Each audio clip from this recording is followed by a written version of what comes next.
This bill would remove the following statutes: trap or targeted regulations of abortion providers, removing language classifying facilities that perform 5 or more first trimester abortions per month as hospitals.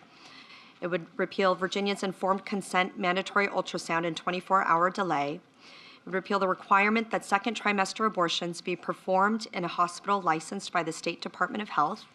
It would repeal the requirement for 2 additional physicians in cases of third trimester abortions. Delegate Tran. Yes, sir. How late in a pregnancy would your bill apply if a physician would simply willing to certify that the continuation of the pregnancy would impair the mental health of the woman? How late are we talking about? Well, so the suggestion that we've made in the bill is to say it's in the third trimester and at the, with the certification of the physician. So how late in the third trimester would you be able to do that?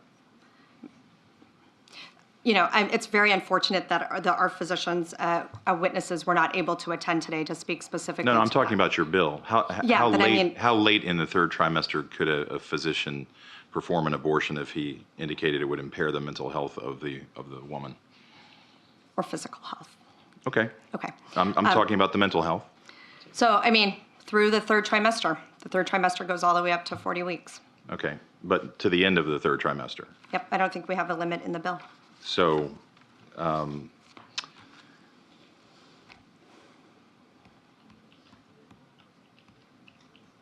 where it's obvious that a woman is about to give birth, she has physical signs that she is about to give a birth, would that still be a point at which she could request an abortion if she was so certified? She's dilating. Mr. Chairman, that would be a decision that the doctor, the physician, and the woman would make. I understand that. I'm asking if your bill allows that. My bill would allow that, yes. I certainly could have said a week from her due date, and that would have been the same answer, correct? That it's allowed in the bill, yes. Yes. And in addition to what you just represented, you do acknowledge that you substantially changed the standard by removing a couple of words here, correct? From 2 to 1. Substantially and irremediably. I'm sorry, line 80. Line 80. I'm sorry. Can you just tell me? I think I'm in the right part that you're looking at as well. Line 80. Line 80. You are changing the standard under which the judgment Yes. call is made. I'm aware. Okay, third trimester bill. For an abortion at any point in the third trimester. You're changing the standard. I'm changing for the that. standard, yes. Okay, all right. What type of mental health conditions would you anticipate would be utilized by physicians under these circumstances to determine that a child that is otherwise viable is worthy of an abortion?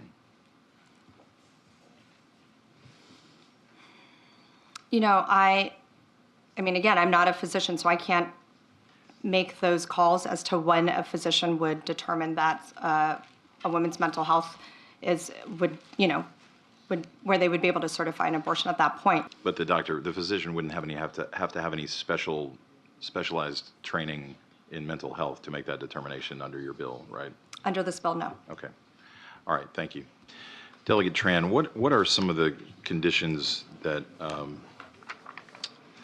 a woman could be experiencing in a third trimester, late-term pregnancy for which abortion and not delivery would be the optimal result to protect either her life or health or that of the child, if that's even an interest? But what would be is there any commonly accepted medical decision to terminate the pregnancy in the late term rather than deliver the child if the mother's health or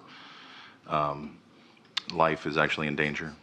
Mr. Chairman, I am aware that there are certain medical conditions where that might be an option for the mother, and I would actually turn over to Galena from NARAL to see if she has those specific medical examples. Okay. Thank you. So, Sorry, I'm really short. That's okay. I don't have a lot of specific examples because I'm not a physician. I'm an attorney. So, and we unfortunately do not have the physicians could not be here today because they are seeing patients at the moment. I know that there are certain central nervous system anomalies that cannot be determined until later stages in the pregnancy.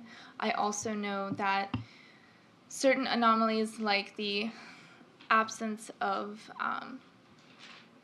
certain organs. Okay, and, so you're talking about the child. Let me just leave that out of the equation then. Sure. In terms of the health or life of the mother, what conditions are there that can't be resolved by delivering the child rather than undergoing an abortion? Again, I am not a physician. What I can point to a case that happened in Ireland. That's the first one that comes to my mind. That I'm happy to find for you and send you the article about.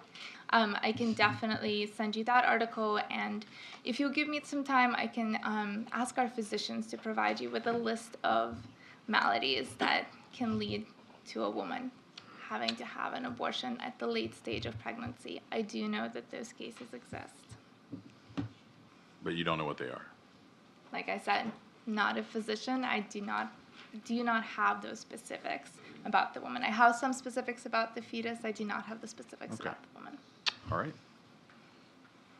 And again, since you yielded, you don't have any, I'm talking to you now, Yes. Delegate, you don't have any specifics on that, obviously. No, I don't. I'm Okay. not a physician either. Okay, well, we're talking about a lot of physician stuff here, and nobody appears to know the answer, and the doctors aren't here. So, it would have been helpful maybe to have those questions answered.